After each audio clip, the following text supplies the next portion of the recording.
حسری صاحب ان سے گفتگو جاری تھی. اچھا ذرا یہ بتائیے حسری صاحب کہ یہ جو تقلید کا تصور ہمارے علماء کے اندر موجود ہے اس کو آپ کیسے دیکھتے ہیں؟ تقلید کیا لازمی سمجھتے ہیں آپ؟ تقلید کو ضروری سمجھتے ہیں؟ فرض سمجھتے ہیں؟ کیا ہے تقلید؟ اصل میں اسلام میں ہے ہی نہیں. ٹھیک ہے.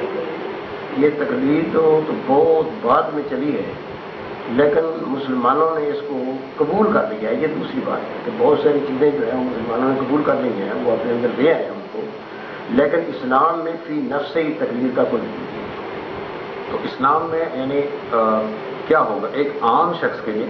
ایک عامی ہے، آپ تو عالم دین ہے، لیکن ایک عامی شخص ہے جس ظاہر عامیوں کی تعداد زیادہ ہے، تو وہ جب تقلید نہیں کرے گا تو پھر کیا کرے گا؟ اسے تو تقلید کر. وہ تقلید کا مطلب دراصل یہ ہوتا ہے کہ کسی ایک کے پیچھے لگ جانا. ٹھیک ہے. جب ایک کے پیچھے لگے تحقیق کرنے کے لیے آپ کا حق ہے کہ یہ سے دیکھا ہے، دوسرے دیکھا ہے، تیسرے دیکھا ہے، کچھ تو آپ بھی کریں گے نا.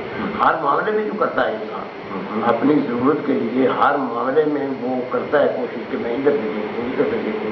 چار آنے کی چیز لینی ہو تو اس کے بارے میں بھی کوشش کرتا ہے. تو اس کا دین تو اتنی بڑی اہمیت والی چیز ہے، اس کو کوشش کرنی چاہیے. تو جب ایک جگہ سے دوسری جگہ سے تو اللہ کے فضل و کرم سے کسی مقام پر اس کا دل جو ہے وہ یقین پائے گا. ٹھیک ہے. لیکن وہ یہ اگر اس ایک جگہ پر جم گیا ہے، جو یہ کہتے ہیں وہ کہنا پڑا ہے تقلید اس چیز کا نام ہے، اور اس کی اسلام جو ہے وہ مذمت ہی کرتا ہے، حمایت نہیں کرتا ہے. ٹھیک ہے. یہ جو تقلید کی آپ نے بات کی، تو اب ایک عام شخص کے لیے اصول کیا ہونا چاہیے؟ جیسے میں ایک عام شخص ہوں، میں ایک طالب علم ہوں، مجھے ایک اسکالر کی بات اچھی لگی، کسی مذہبی اسکالر کی بات مجھے اچھی لگی، میں نے اس کی بات کو مان لیا. مجھے اس نے دوسری بات بتائی، وہ میں نے مان لی، تیسری بھی سمجھ میں آ گئی. اب جب میں دیکھتا ہوں کہ یہ اسکالر کی مجھے ساری باتیں سمجھ میں آ رہی ہیں، اور چونکہ میں ایک عام شخص ہوں، نہ میں قرآن جانتا ہوں نہ حدیث جانتا ہوں، اور میں کسی اور تحقیق میں نہیں پڑھ رہا، تو کیا یہ درست نہیں ہے آپ کی نظر میں؟ مطلب میں چونکہ اتنا علم نہیں رکھتا اور میری مصروفیت بھی اتنی زیادہ ہو تو میں کسی ایک ہی کو فالو کر لوں، یہ زیادہ بہتر نہیں؟ مسئلہ یہ ہے کہ کسی ایک کو فالو کرنے کا مطلب تو پھر وہی ہوا ہے کہ آپ دوسروں سے کٹ آف ہو جائے گا. آپ کا کٹ آف ہو گئے. بالکل. تو دوسروں سے کٹ آف کیوں کریں گے؟ آخر ایک ہی تو آدمی نہیں ہے دنیا میں جو آپ کے ساتھ ہے، اس کا تعلق قائم ہوا. دنیا میں بہت سارے آدمی ہیں آپ کے ساتھ، آپ کو کئی آدمیوں سے واسطہ پڑے گا. ایک کی جو بات سنی ہے اس پر آپ جم گئے ہیں کہ یہ بات صحیح ہے، دوسرے کی بھی سننی چاہیے، تیسرے کی بھی سننی چاہیے. آپ جب مختلف لوگوں کی باتیں سنیں گے تو ظاہر ہے کہ تقریر کا پھندا گلے میں نہیں پڑے گا. تو کوئی چیز اس کی پسند آ جائے گی، دوسری جگہ سے پسند آ جائے گی، تیسری جگہ سے پسند آ جائے گی.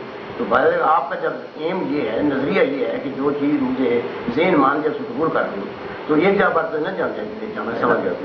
فنون لطیفہ پہ جب ہم آتے ہیں، جی فنون لطیفہ میں مصوری ہے، پینٹنگ ہے، اور کیا کہتے ہیں موسیقی ہے، یہ اس طرح کی چیزیں. اس کو ذرا اسلام کی روشنی میں سمجھنا چاہتا ہوں. مثال کے طور پر ہم ایک کانسیپٹ یہ ہے کہ جی گھر میں تصویر نہیں رکھ سکتے، مصوری اگر ہم کرنا چاہتے ہیں تو ہم صرف یہ جو اشیاء ہیں ان کی مصوری تو کر سکتے ہیں، کوئی پرندہ نہیں بنا سکتے، کوئی یہ اسلام نے اس پہ کوئی قدغن لگائی ہے؟ اصل میں چیزیں ساری ممنوع جو قرار دی گئی ہیں وہ اس لیے ممنوع قرار دی گئی ہیں کہ ان کو وہ پرستش کی صورت میں لایا گیا ہے. اگر وہ صورتحال نہ ہو تو ان کی حرمت کا کوئی مسئلہ نہیں. مثلا یہ تصویر حرام ہے، ہمارے یہاں علماء کہتے ہیں کہ تصویر لینا، تصویر دیکھنا، تصویر بنانا حرام ہے. ٹھیک ہے. سب کہہ رہے ہیں، لیکن تصویریں ہماری جیبیں ہیں، تصویریں ہمارے ہر وقت ہمارے پاس ہیں، تصویریں ہم خود بنواتے ہیں، بنوا کے خوش ہیں، سارا کچھ. یہ یعنی اسلام میں کوئی ایسی چیز ہے کہ وہ حرام بھی کرتے رہو اور کرتے بھی جاؤ، صرف حرام کہہ دینے سے وہ صحیح ہو جاتا ہے؟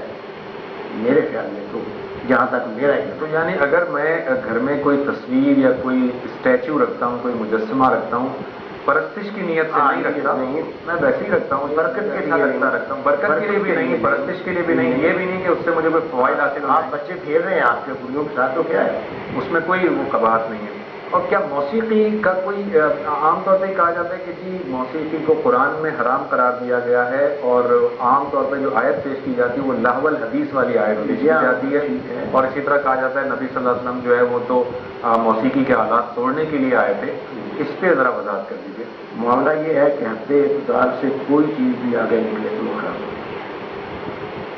اعتدال کے اندر رہ کر یہ لعن اور لہجہ تو قرآن نے بار بار کہا ہے اور حدیث میں اس کی وضاحت ہے، یعنی ستھرا قرآن قاری پڑھے گا تو ہے تو موسیقی، ظاہر میں ذہن ہے وہ، بالکل صحیح کہہ رہے ہیں آپ، بنا ہے لب و لہجہ ہی ہے نا، تو وہ بھی ایک لب و لہجہ ہی پیش کر رہا ہے، یہ قرآن کا لب و لہجہ پیش کر رہا ہے اور کسی شعر کا لب و لہجہ پیش کر رہا ہے، کچھ اور اس لہجے میں پیش کر رہا ہے۔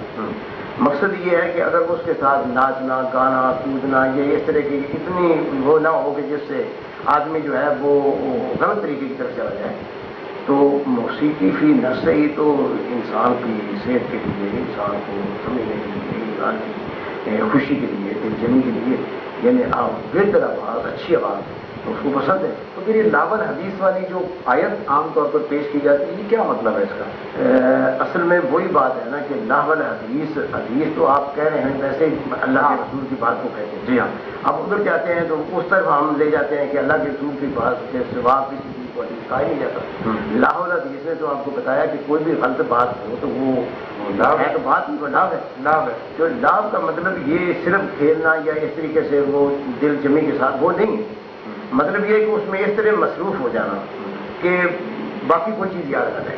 عصری صاحب پھر میں یہ جاننا چاہوں گا کہ پھر حدیث کے الفاظ تو بڑے واضح ہیں اس میں، حدیث تو کہتی ہے کہ نبی صلی اللہ علیہ وسلم نے فرمایا میں موسیقی کے آلات کو توڑنے کے لیے آیا ہوں، اور آپ نے بہت سارے مقامات پر حدیث اصل میں یہ آلات توڑنے کے لیے آیا ہوں، کون کون سے آلات تھے جو آپ نے توڑے؟ صرف اتنی بات کہہ رہے ہیں کہ میں آلات توڑنے کے لیے آیا ہوں، یہ کسی حدیث کا کوئی ترجمہ؟ آپ نے اپنی جو لٹریچر مجھے بتایا تھا اس لٹریچر میں آپ نے سود پر بھی لٹریچر لکھا، یہ آپ موجود ہے۔ میں ذرا یہ جاننا چاہوں گا کہ سود ہے کیا، ذرا اس کی اگر مختصر تعریف آپ کر دیں، سود کسے کہتے ہیں؟ دراصل سود کا لفظ تو ہماری زبان کا لفظ ہے، ٹھیک ہے، ہمارے علماء نے بڑی وضاحت سے لکھا ہے کہ سود کی حرمت ہم اس لیے سود کو حرام کہہ رہے ہیں کہ اردو زبان میں کوئی لفظ نہیں ہمیں ملتا جو ربا کا ترجمہ بنے، ٹھیک ہے، میں نے یہ نوٹ کی ہے ساری چیزیں۔ میں حیران ہوں کہ اگر کسی چیز کا آپ کو کوئی مفہوم نہیں ملا تو آپ اس کو سود کہہ کر کے حرام کہہ رہے ہیں۔ وہ کہتے ہیں کہ سود ترجمہ تو ہو گیا ربا کا، ربا بجو کہ اللہ نے حرام قرار دیا ہے، ٹھیک ہے، اب ربا حرام ہے تو ظاہر ہے کہ ربا کا ترجمہ ہمیں سود کر کے سود حرام، لیکن لغت کو دیکھتے ہیں جہاں سود ہوتا ہے تو وہاں نفع ہوتا ہے، نفع ہوتا ہے سود ہوتا ہے، کسی لغت کو اٹھا کے دیکھیں، اچھا، تو سود کے معنی ہے نفع، میں سمجھ گیا، نفع کے معنی ہے بڑی امپورٹنٹ